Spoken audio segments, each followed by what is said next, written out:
बच्चों welcome to my YouTube channel. और आज हम करेंगे क्लास 9 की कक्षा 9वीं जो है 9th क्लास की वर्कशीट नंबर हम करने वाले हैं 32 साइंस की। ठीक है, ये आपकी 16/9 की वर्कशीट है। ठीक है, कक्षा 9 के लिए इसके अंदर हम पढ़ रहे हैं मोशन, और उसी को हम आगे जो है वो डील करेंगे मोशन के साथ ही। मोशन के आगे हम पढ़ेंगे graphical representation of speed, speed की ग्राफ के अंदर जो रिप्रेजेंटेशन होती है उसकी। ठीक है, जिज्ञासा दीदी, can we calculate speed of an object by its distance time graph? Obviously, बिल्कुल।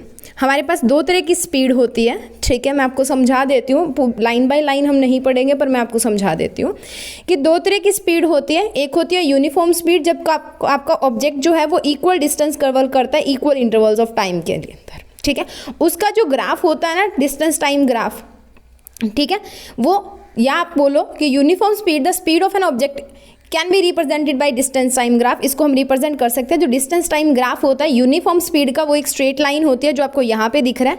ठीक है, और नॉन यूनिफॉर्म स्पीड का जो हमारे पास डिस्टेंस टाइम ग्राफ होता है वो कुछ ऐसा सा होता है। ठीक है, कुछ भी हो सकता है, जैसे उसकी डिस्टेंस कवर करेगा उसी हिसाब से होता है। सो स्ट्रेट लाइन ना होकर कर्व लाइन होती है नॉन यूनिफॉर्म के केस में। ठीक है, अब जो स्लोप होती है ना डिस्टेंस टाइम ग्राफ की, वो हमें स्पीड देती है। Higher the slope higher is the speed of the object. Slope क्या होती है, आप 10 जो करते हो मैथ्स के अंदर y = mx + c निकालते हो। यहाँ पे आपने कैसे स्लोप निकालनी है, आपने इस लाइन के ऊपर दो पॉइंट्स जो है वो ले लेने हैं। उन दोनों पॉइंट को आप टाइम वाली एक्सिस पे भी मिला दोगे, उन दोनों पॉइंट्स को आप इस एक्सिस के ऊपर भी मिला दोगे। ठीक है, अब क्या होगा, आपने इधर से देखना है डिस्टेंस और इधर से देखना है टाइम।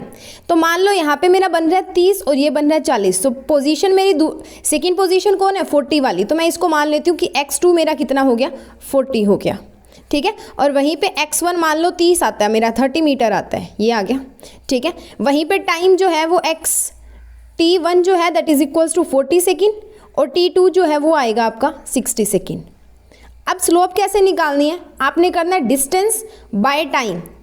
जैसे कि x2 - x1 स्लोप है, ये x2 - x1 divided by t2 - t1, ये आपको देगी क्या, स्लोप। कोई भी दो पॉइंट ले लीजिए, जरूरी नहीं है 40 और 60 लेना, आप 30 और 40 भी ले सकते हैं। ठीक है, या आप 20 और 30 ले सकते हैं, आप 20 और 10 ले सकते हैं, आप 0 और 10 ले सकते हैं। कोई भी दो पॉइंट्स ले लीजिए। ठीक है, टाइम के और डिस्टेंस के। तो यहाँ से आप जब पुट करोगे तो 40 - 30 कितना हो गया, 10। और इधर 40 ये बेटा गलत दिया यहाँ पे, इसको सेकंड कर लेना और 40 सेकंड्स आएगा आपका। तो 40 सेकंड - 60 - 40 सेकंड इज 20। 0 से 0 गया, आपकी स्पीड कितनी आ गई, 0.5 मीटर पर सेकेंड। ठीक है, आप इस ग्राफ के अंदर सही कर लें, आपकी वर्कशीट में मिस्टेक है, यहाँ पे टाइम सेकंड में आएगा, m लिखा हुआ है ना, वहाँ पे s कर लें। ठीक है, नेक्स्ट है, we can easily calculate the speed of an object from its distance time graph. कैसे करना है, आपने जैसे a और b कोई भी दो पॉइंट ले लेने, जैसे मैंने आपको बताए। ठीक है, उसके बाद में आपने उन्हीं दो पॉइंट्स को x एक्सिस और y एक्सिस दोनों से मिला देना है, जहाँ पे वो जाके कट करते हैं, बिल्कुल उनके सामने देखना है कि क्या आ रहा है। जैसे यहाँ पे इसने S1 और S2 दिखाया हुआ है। ठीक है, आप x1 x2 ले सकते हो, S1 S2 ले सकते हो, आपकी मर्जी है।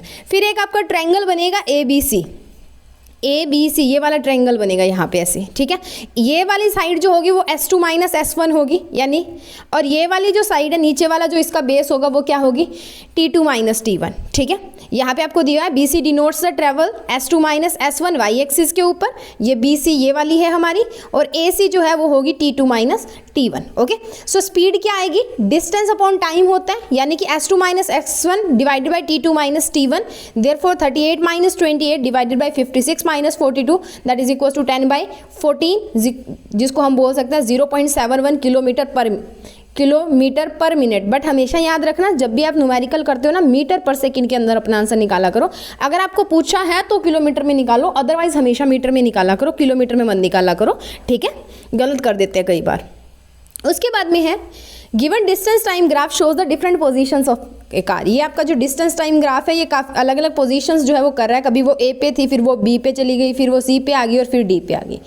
ए से बी तक कार जो है वो यूनिफॉर्म स्पीड से चली, बी से सी तक वो रुक गई, क्योंकि ऐसे बन रहा है ना। ठीक है, सी से डी तक फिर वो हायर यूनिफॉर्म स्पीड से चली। ठीक है, अब यहाँ पे देखो क्या है, below mention distance time graph shows different types of motion of an object. ये वाला जो हमारा मोशन है दैट इज यूनिफॉर्म मोशन ए वाले में।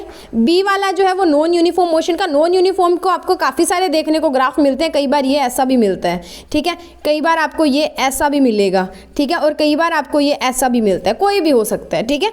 और जब आपकी चीज़ रेस्ट पे होती है तब कौन सा ग्राफ बनता है, ये। तो तीनों ग्राफ आपने याद रखने हैं, और एक ये जो ऊपर वाला फॉर्मूला है स्पीड का वो आपने याद रखना है, ठीक है।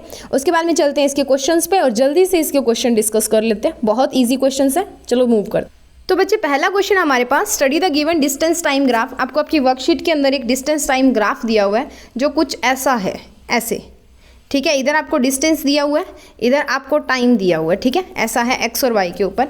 आपने स्पीड निकालनी है उस व्हील से, तो हम क्या करेंगे, स्लोप निकालेंगे डिस्टेंस टाइम ग्राफ की। आपने उसके ऊपर 2 पॉइंट ले लेने हैं, कोई भी ए और बी, ठीक है। उसको यहाँ से यहाँ पे जोड़ दो, कोई भी 2 पॉइंट ले लो, जैसे मैंने 60 और 40 लिया आप वैसे ले लो, ठीक है।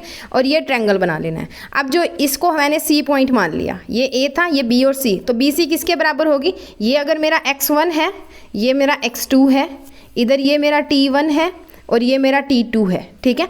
तो ये वाली भुजा होगी मेरी किसके बराबर, x2 माइनस x1 के, और ये वाली होगी t2 माइनस t1 के, ठीक है। तो x1 मान लिया मेरा 40 है, x2 मान लिया मेरा 60 है। टाइम टेकन में t2 मेरा 6 सेकेंड है, t1 मेरा 4 सेकेंड है। तो हम क्या निकालेंगे, slope of the distance time graph, जो हमें क्या प्रोवाइड करती है, स्पीड, और वो किसके इक्वल होती है, final position minus initial position divided by time, यानी कि x2 minus x1 divided by t2 minus t1, that is 60 minus 40 divided by 6 minus 4, 20/2। तो आपका आंसर आ जाएगा 10 मीटर पर सेकेंड, ठीक है। अब उसके हिसाब से आप अपना आगे देख लें, ठीक है।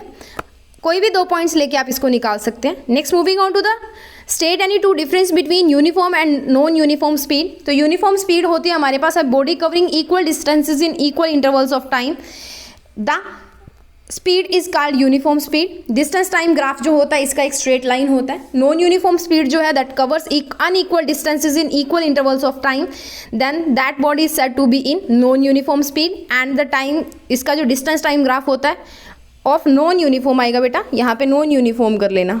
नॉन यूनिफॉर्म स्पीड जो होती है वो कर्व्ड लाइन होता है, ठीक है। यूनिफॉर्म लिखा है, नॉन मिसप्रिंट है थोड़ा सा, तो यहाँ पे आप नॉन यूनिफॉर्म कर लेना, okay. Next moving on to the third question, distance time graph बनाना है आपने ऑब्जेक्ट एट रेस्ट। तो ये रहा आपका distance time graph of object at rest, जो आपका हमेशा पैरेलल आता है टाइम एक्सिस के।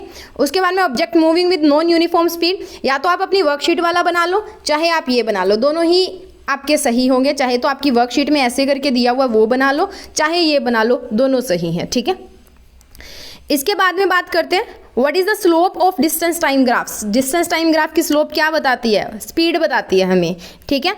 Slope of the tangent line represent the rate of change of function, velocity is the rate of change of position with respect to time, ठीक है। जैसे velocity होती है हमारे पास, ये आपने नहीं लिखना है, आपने सिर्फ इतना पार्ट जो है वो इसका लिखना है, the slope of the distance time graph represents speed. ये तो जस्ट मैंने वैसे ही लिखा था कि जो स्लोप होती है वो बताती है क्या, रेट ऑफ चेंज बताती है। जैसे हमने पीछे वेलोसिटी की था, वेलोसिटी के अंदर जैसे हमने किया था तो वो चीज़ बताइए, बट आपने ये लिखना नहीं है, तो इसको निगलेक्ट कर दो, आपने सिर्फ ये एक लाइन लिखनी है, ओके। ये है आपका फोर्थ का आंसर। नेक्स्ट आपको मैं दिखा देती हूँ, ये है आपका थर्ड का second part. Next moving on to the third का फर्स्ट पार्ट, एंड अब चले हम सेकंड पे, and then moving on to the first question that is your numerical. ये है इसका आंसर, ओके। सो इसी के साथ हमारी वर्कशीट यहाँ पे खत्म होती है। आप इसको पॉज करके अपनी कॉपीज के ऊपर नोट डाउन कर लें।